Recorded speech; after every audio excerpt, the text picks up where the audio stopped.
Hello and welcome back. And if you're here for the first time, welcome. So I'm here with this fantastic update, and I know a lot of you have been rejoicing. So let's get into this. So Meghan has indeed won her bid to throw out a U.S. defamation case brought by her half-sister. Samantha Markle was suing Meghan for alleged defamation and, quote, injurious falsehood, including Meghan saying that she was, quote, an only child in her interview with Oprah. She was seeking $75,000 in damages, but a Florida judge dismissed the case, saying Meghan was expressing an opinion, and opinions cannot be proved false. In court papers, U.S. District Judge Charlene Edwards Honeywell wrote, "As a reasonable listener would understand it, defendant merely expresses an opinion about her childhood and her relationship with her half-siblings. Thus, the court finds that defendant's statements are not objectively verifiable or subject to empirical proof, because the statement is not capable of being proved false.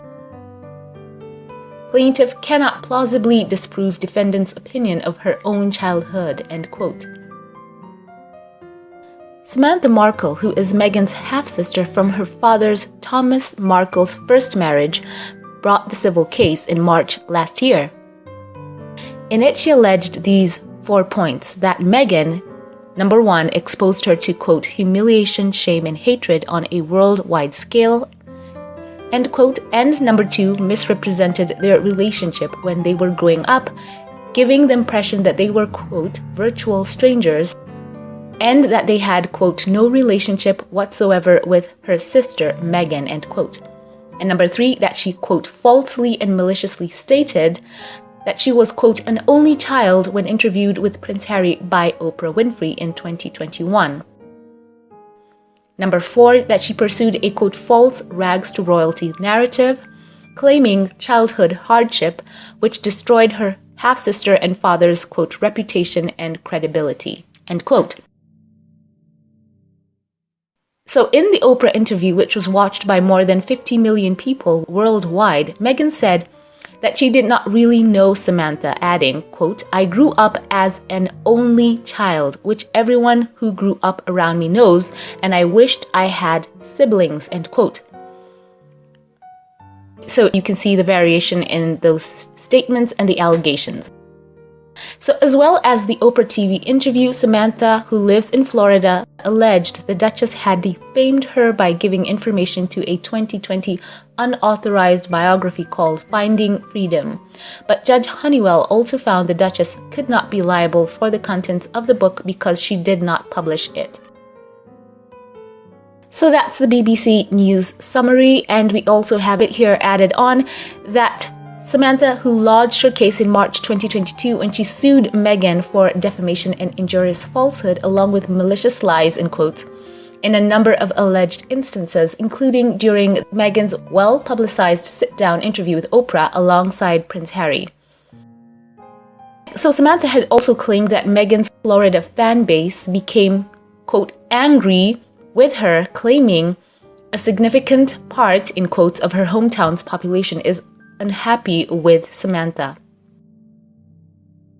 So to go more in-depth into what U.S. District Judge Charlene Edwards Honeywell said when she granted Meghan's motion to dismiss, I love how it's been laid out here. So it says, 3 of the issues Samantha noted in the lawsuit stemmed from Oprah's 2021 interview, where Meghan claimed that she was, quote, an only child and that she had only met her half-sister a handful of times, in quotes, and that Samantha had changed her surname to Markle after Meghan started dating Prince Harry so that she could, quote, cash in on her newfound fame, end quote.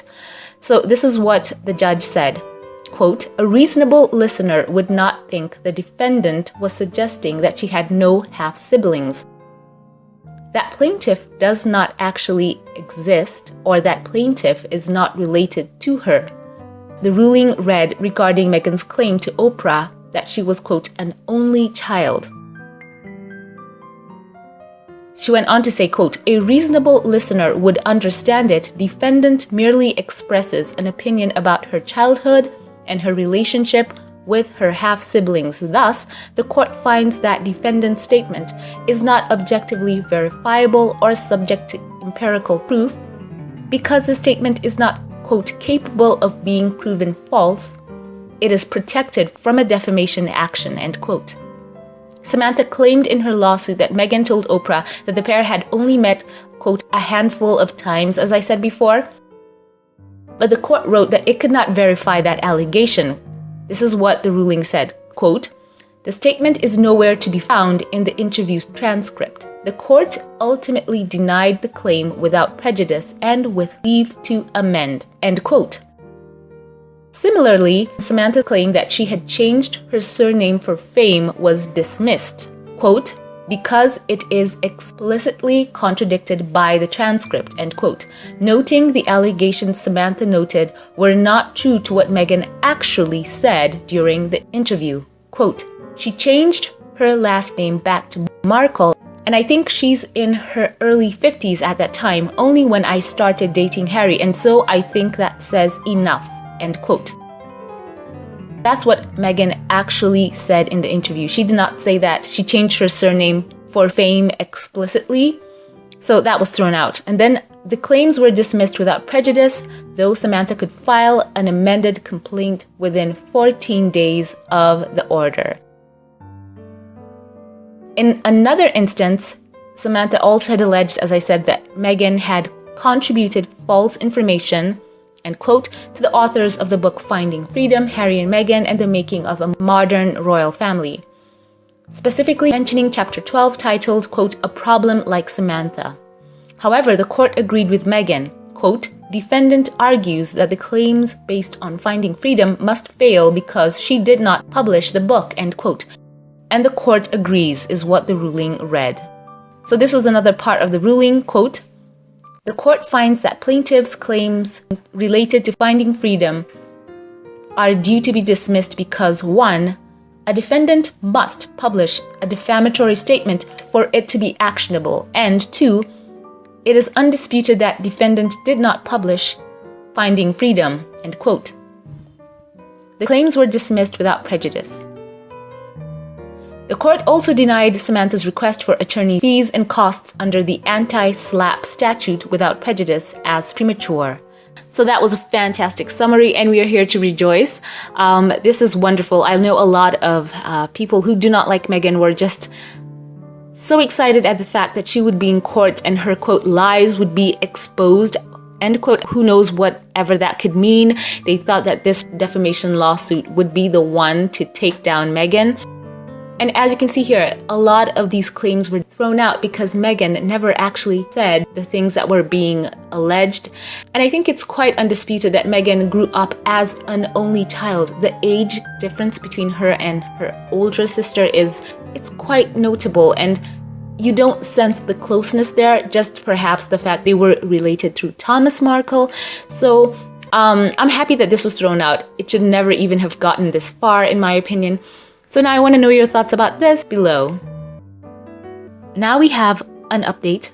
By deadline, we have learned that King Charles's upcoming coronation, though it will be teeming with world leaders, but it has emerged that the US president will not be among them. Joe Biden will not be attending the coronation on May in London, citing previous commitments. No US president in history has attended the coronation of the British monarch. However, the Telegraph reports that Biden plans to send a rep for the occasion, either his wife Jill or Vice President Kamala Harris. The ceremony has been shrunk at Charles's request, whereas his mother received more than 8,000 at her coronation in 1953. Only 2,000 will be invited to attend his coronation in person. Only 2,000. Other expected heads of state include those of France, Spain, Ireland, Japan, and Monaco. Meanwhile, the king's second son, Prince Harry, has yet to confirm his attendance at the ceremony. The date of the coronation coincides with the 4th birthday of Archie. So I wanted to add that in here. We are awaiting the confirmation of whether Prince Harry and Meghan will be attending the coronation as well. And keep it here for those updates. So share your thoughts on this news that I'm adding in here as well. Thank you all for watching. Thank you to those who support my channel. To my Patreon, PayPal, and membership supporters, I would like to say thank you. And I want to shout out a couple of you here. Thank you to Bunny. I sincerely appreciate your love. I love you and I thank you. Always have you in my heart. Thank you to James Calvin Daniels. I want to say God bless you for your support. From the depth of my soul, thank you. Thank you to Anna M. Jackson as well, a long-time supporter. You have been so tremendously supportive of my work here, and I truly do value that and value you. Thank you. Thank you to dear Betty Wright as well. Thank you for your giving. Thank you for your generosity. I want to say thank you. And thank you to Connie Balmer as well. Thank you for all the ways that you choose to engage on this channel, for the boost you've given my work. God bless you. And for those who gave during the last live, thank you to Black Queen, who is truly so giving to this channel. Thank you, Black Queen, for your tremendous support time and time again. Thank you, thank you. Thank you to Angel Watt for your giving through PayPal. I value and love you and want to say God bless you. Thank you for your commitment to my work on this channel. Thank you. Once again, leave your thoughts on this in the comment section, and I would like to just add, as much as we're rejoicing that Meghan has won, let's go high, let's be classy. Let's keep it classy and let's rejoice about this win and not put down Samantha or Meghan's family in the comment section. Let's rise above, and also keep Harry and Meghan in your prayers, and Harry right now as he's pursuing his own legal action in the UK. Thank you all for watching. I love you all. Thank you to those who support this channel. Thank you to those who like, comment, and share. And if you like this video, don't forget to give it a thumbs up, click subscribe, let YouTube know you enjoyed what you watched. Have a great weekend, and I will catch you in the next one. Have a blessed one.